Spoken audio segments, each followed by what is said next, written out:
And hello everybody, welcome back to the channel guys. I hope you're all well. Before we do get into today's video, as always, please do smash that like button and subscribe to the channel for daily Rangers content.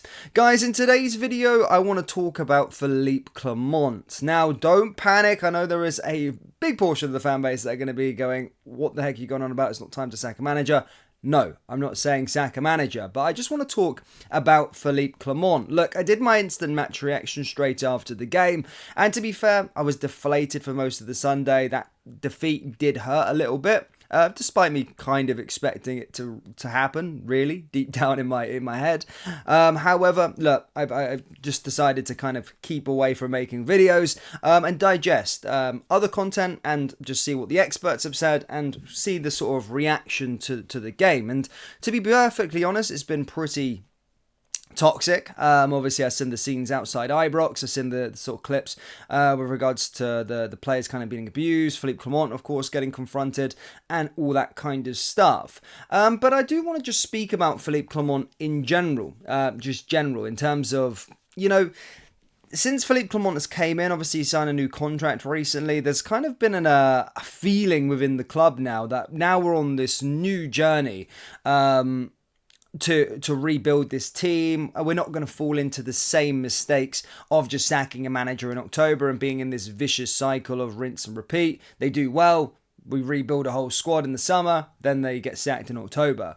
However, I do want to say, whilst I don't think we should be sacking managers, I don't think the manager is exempt of any blame. And sometimes the things he says is fairly questionable. Now, again, I think the manager actually got everything wrong yesterday in terms of his lineup. There's a few things that he's got wrong recently, and I'm going to discuss it. But yesterday, I just feel Rangers are a really poorly coached team. Now, we've had a whole pre-season of summer, and rightfully so, but Phillipe Clement spent most of last season bashing Michael Beale and his sort of training methods and the fact that these players were constantly being unfit, and said, you know, once we get into pre-season, there's going to be a new impetus on sort of fitness, and there's going to be, I'm going to get my message across to the players and all that sort of stuff. But I look at this team now, genuinely, I know there's been a cycling of new players and whatever, but I look at this team now and don't really see the difference between Michael Beale's team, Giovanni Van Bronckhorst's team,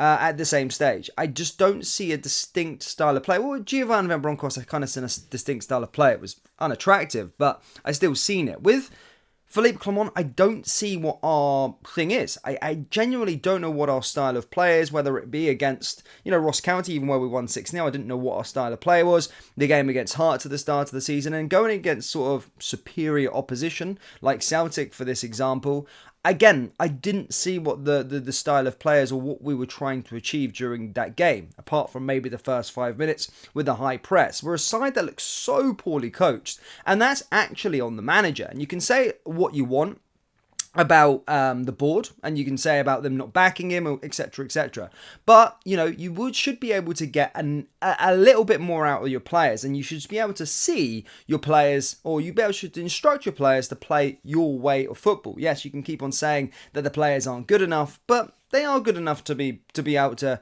show you exactly how you want to try and play the game of football. And again, against Celtic, I just didn't see what we were trying to do, and it's been like that actually for the whole of the season. I don't know what we're trying to do. We just look poorly coached.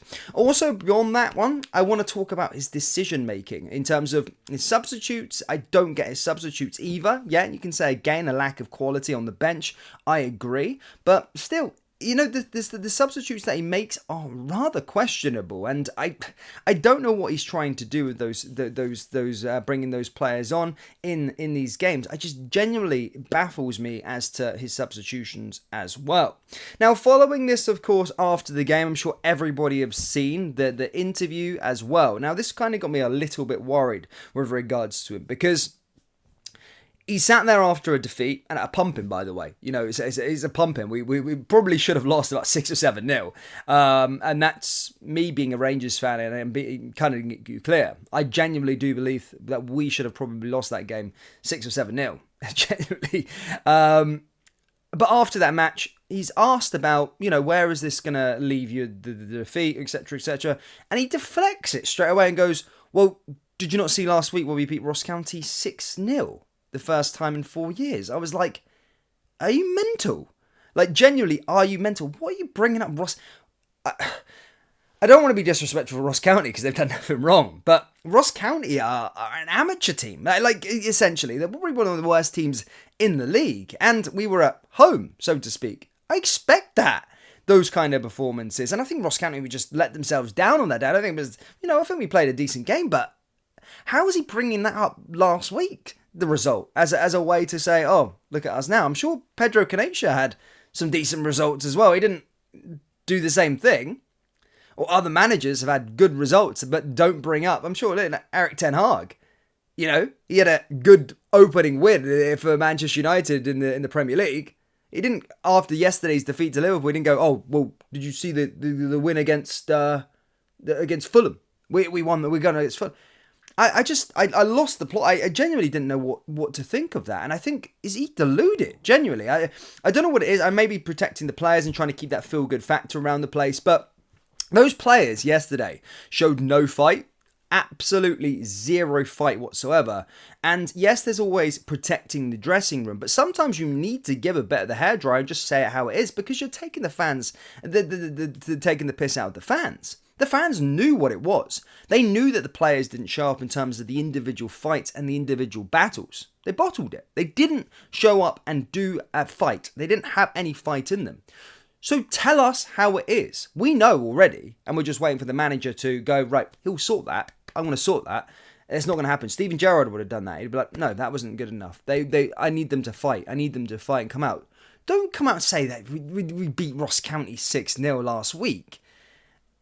Genuinely, I've stood by. I'm standing by Clement. I still am, guys. I'm not saying him out or anything, but just some questionable moments there where I'm starting to get worried. Like, I just think we look poorly coached. His comments in the media and some of his decisions. And another decision I'm going to talk about now here as well is another one here with James Tavernier. James Tavernier is done. And he's cooked at Rangers. I've been doing YouTube for about 4 years. And I've said, I've always predicted James Tavernier. But I'm saying how it is. I've always felt like he's a great player for Rangers, despite people saying that he's not. However, come the end of the season, last season should have been his last year at the football club. It's clear as day. He lost it. It was crap. And usually, James Tavernier has been poor defensively at his time at Rangers. But he can make up for it in terms of his attacking output. Goals, assists. He's got 0 assists. He's got 0 goals.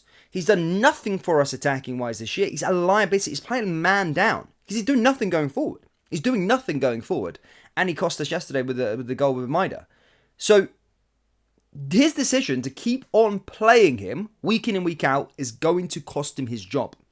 Tavernier is done. They should be on the phone to Saudi Arabia now and trying to move him on and put Dujon Sterling there. We should have, I know it's incompetence now, we should have got a right back in the transfer window. But it's too late for that now. So we need to put a right back in there at Dujon Sterling. Dujon Sterling I don't think should be playing in the midfield again. Again, incompetence. Dujon Sterling should be playing at right back. Tavernier should be sold. And then we can move forward there. If Clement keeps on making the decision to play Tavernier, his job is going to be done. Big managers at big clubs have to make huge decisions. Pep Guardiola came in, a fan's favourite in Joe Hart at Manchester City, and said, he ain't my goalkeeper. Despite all the critics that he had, he said, I don't want him in my team. Out. Other managers, Antonio Conte just now, probably one of the most prolific strikers in Europe over the last couple of years. Victor Osimhen, he's not a part of my plans. Out. Watch Antonio Conte succeed. Again, he goes against the grain. One of the best strikers in the world. £100 million player. And he said, nope, he's not a part of my system. He's not a part of my team. And I'm leaving there. Big managers at big clubs make big decisions. And he needs to make the big decision that no other manager's been able to do before. I mean, it's easy now because Tavernier before would have gave you goals and assists. This Tavernier now doesn't give you goals and assists. He's lost his pace and he's a defensive liability. And it's time for a manager to make a big decision and say, look, Saudi Arabia or You can stay, but you're not playing every game. Dujon Sterling's going to be the right back. You can come in and make an impact off of the bench. That's fair enough. If Rangers really want to get him to the 10 years, because it's going to be a sour ending. Because he's my favourite player. He was my favourite player. Still is. Great memories. But it's getting toxic now where fans are confronting him saying shit. You don't want to be going out the door like that. I know everyone wants this testimony. I think the club wants to push this testimonial. Just go when you're done. 9 years is a great time. And we have fond memories. But it's time to go. And that's it. So, yeah, I mean, that's turned into a little bit of Tavernier. But it's still on Clement making big decisions. But my initial reaction on Clement is that, give him time. Of course, I don't want to be in that same circus as that we've been in over the last couple of years, sorry. I do think he has some qualities about him. He's proved it. And again, benefit of the doubt, we are in a rebuild. It might take a 2-year project, but I still want to see something this year. I know we ain't winning the title. I know we ain't, despite him saying we are. I've reserved that. Celtic are far too superior for us right now.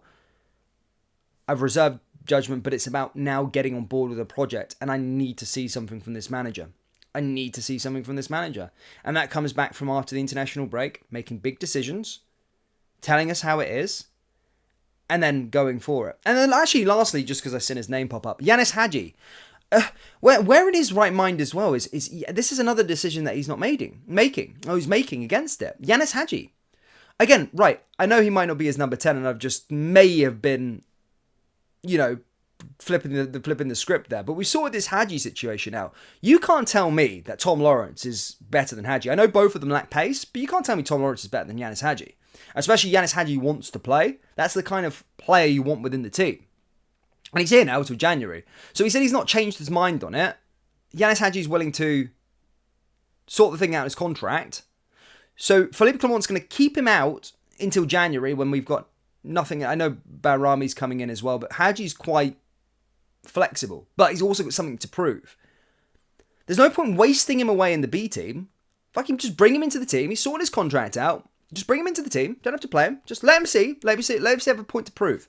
But the thing about Hadji, I'm not saying he's the answer, but at least he has some fight. At least he has some determination. At least he has something to prove. And that's kind of what we need within this team. And he would have been one of the players yesterday that would have actually proved something. So, again, that decision's weird for me. Because the transfer window's done. So, well, I mean, Saudi, I suppose. But the transfer window's pretty much done.